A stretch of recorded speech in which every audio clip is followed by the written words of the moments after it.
Hello lovely people and welcome back to this channel. Today, I am thrilled to present this comprehensive report on a development that promises to reshape agriculture and industry in the northern parts of our country. Ghana's 100 million abundant tomato factory restoration is underway, marking a significant milestone in our journey towards self-reliance in food processing. In my years of covering Ghana's agro-industrial sector, this is an initiative that combines historical revival with modern innovation in such a compelling way. Not merely about restarting an old factory, it is about unlocking the vast potential of our local farmers, reducing waste, generating employment, and strengthening the economy of the Upper East region. Today, I will walk you through every aspect of this exciting story with my brilliant insights, ensuring you understand why this restoration effort stands as a brilliant testament to visionary leadership and practical problem solving in Ghana today. Stay with me as we explore the announcement, the rich history, the challenges overcome, and the bright future ahead. If you are new here, please hit that subscribe button and turn on notifications so you never miss these in-depth analyses that matter to our nation's growth. In one of the most forward-thinking moves for regional development this year, decisive steps are now being implemented to fully reactivate the Polugu tomato factory as a cornerstone of broader progress in the Upper East region. This initiative reflects a deep understanding of the interconnected challenges in agriculture and industry. Measures are actively underway to bring the factory back to full operational capacity, ensuring it can process tomatoes efficiently and sustainably for years to come. One of the most brilliant insights from this development is the targeted supply of a new high-yield tomato seed variety to farmers in the factory's immediate catchment areas. These seeds have been carefully selected for their superior flesh content, which aligns perfectly with the technical requirements of industrial processing. This is a game-changing intervention because traditional varieties often yield fruits with high water content, leading to inefficiencies in paste production. By introducing these improved seeds, we are setting the stage for a substantial increase in tomato output per acre, which will directly feed the factory's needs and create a virtuous cycle of productivity. This approach is expected to deliver multiple layers of benefit that extend far beyond the factory gates. Tomato production will surge, post-harvest losses that have plagued our farmers for decades will diminish dramatically, new jobs will emerge across the value chain, and agro-industrial growth in the region will receive a powerful boost. Farmers will finally enjoy a reliable and consistent market for their produce, eliminating the heartbreaking scenes of tomatoes rotting in fields or being sold at throwaway prices during glut seasons. It becomes clear that the intervention addresses the root causes of rural economic stagnation while fostering long-term resilience in the agricultural sector. The announcement was delivered during a meaningful courtesy call at the presidency in Accra, where the leader engaged directly with members of the Upper East Regional House of Chiefs. These interactions signify more than protocol. They represent a commitment to inclusive governance where traditional authorities are partners in national development. This meeting underscored the regional focus, assuring communities that their voices and needs are central to the restoration agenda.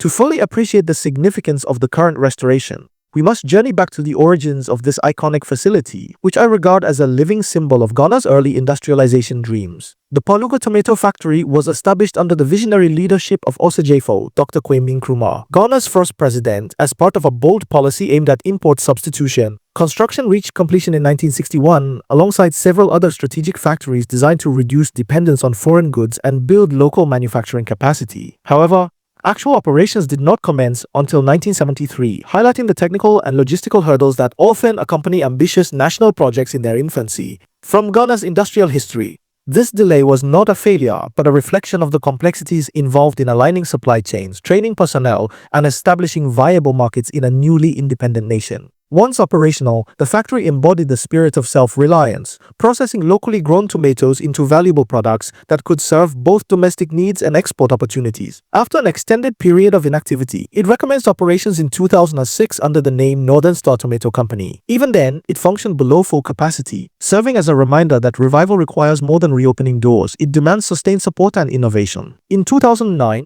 targeted funding from the Ministry of Trade and Industry helped cover staff salaries and enabled the purchase of fresh tomatoes from local farmers, keeping the facility alive during challenging times. By 2011, the factory had demonstrated its potential by handling up to 500 tons of raw tomatoes per day, a capacity that underscored its role as a major player in the agro-processing landscape. The most recent corporate reorganization occurred in 2014, aiming to streamline operations and adapt to evolving market realities. The factory's story mirrors the broader narrative of Ghana's post-independence industrial efforts, periods of promise interspersed with setbacks, yet always carrying the seed of renewal. Its international spotlight came in the 2019 Diwache World documentary that captured the human dimensions of these challenges, illustrating how the lack of consistent tomato supply led to operational collapse and contributed to the distressing exodus of farmers seeking better livelihoods elsewhere. The core issue, as I have analyzed across multiple reports, was the deprivation of adequate raw material, which starved the factory of its lifeblood and forced reliance on inconsistent or imported alternatives.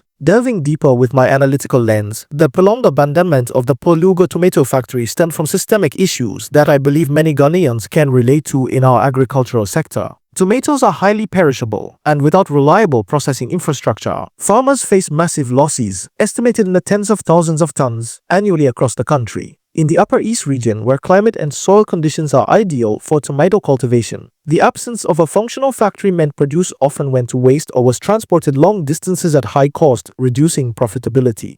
Previous revival attempts struggled because supply chains were not fortified with quality inputs like the new seeds now being distributed. Farmers relied on varieties that produced high volumes but low solids content, making them unsuitable for efficient factory processing. This mismatch created a vicious cycle. The factory could not operate at scale, farmers lost trust in the market, and production stagnated. Additionally, broader economic factors such as fluctuating energy costs, limited irrigation support, and inadequate storage facilities compounded the difficulties. These challenges not as insurmountable obstacles but as valuable lessons. The 2019 documentary brought global attention to the human cost, showing families migrating in search of opportunities while tomatoes that could have been turned into paste, sauce, or juice lay spoiling. This restoration underway directly confronts those pain points with practical solutions, proving that government action informed by past experiences can break the cycle of underdevelopment. What makes this moment particularly historic is how the Polugo tomato factory restoration aligns with Ghana's overarching goal of slashing its annual 100 million expenditure on imported tomato paste. In my assessment, reactivating this facility is not an isolated project, but a strategic investment that could redirect those funds into local economies, creating wealth where it is needed most. The 100 million figure often cited in discussions around tomato imports represents lost opportunities for Ghanaian farmers, processors, and workers. By restoring full operations at Polugo, we are poised to capture a significant portion of that value domestically. The current measures, including seed distribution under the vegetable component of national programs, signal that restoration is not just talk but action already in motion. Farmers are receiving support to increase yields and quality, directly linking production to processing. This integration, in my view, will minimize post-harvest losses that currently rob the economy of millions in potential revenue. Jobs will multiply not only inside the factory, but in transportation, packaging, marketing and ancillary services, providing stable income for youth in the Upper East region and reducing urban migration pressures. Agro-industrial growth will flourish as the factory resumes, encouraging private sector participation and technology transfer.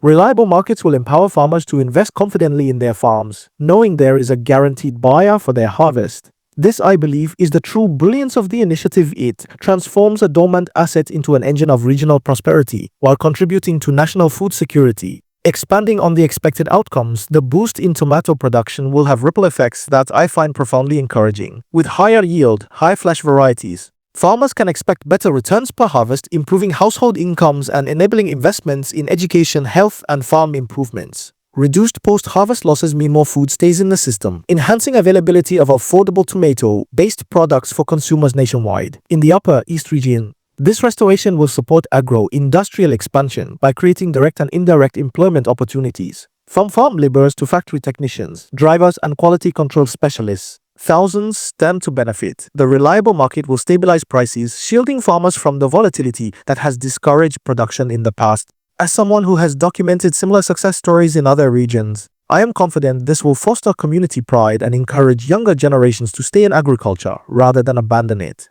On a national scale, the initiative advances Ghana's agenda for value addition in agriculture, reducing import dependency and strengthening our balance of payments. It complements other infrastructure efforts in the north, creating synergies that amplify development impact. In my insightful observation, this is a model for how targeted interventions can address regional imbalances, ensuring no part of Ghana is left behind in the march toward economic independence. Looking ahead, the full reactivation of the Polugo tomato factory opens exciting prospects for expansion, such as product diversification into juices, purees, and even exports. With consistent supply assured through improved seeds and potential irrigation enhancements, the factory can operate year-round, maximizing its 500-ton daily capacity and beyond. Private investments will be flowing in as confidence returns, further modernizing operations with advanced technology. My takeaway is that Ghana's 100 million abandoned tomato factory restoration is underway, representing a triumph of persistence over past setbacks. It honors Nkrumah's foundational vision while adapting it to 21st century realities. This is a story of hope, resilience, and strategic foresight that every Ghanaian should celebrate. Farmers and stakeholders hopefully sustain this momentum through collaboration and monitoring. What are your thoughts on this revival? Share in the comments below and let us continue the conversation. Thank you for watching. Like, share, and subscribe for more empowering content on Ghana's development journey. Until next time, stay informed and stay inspired.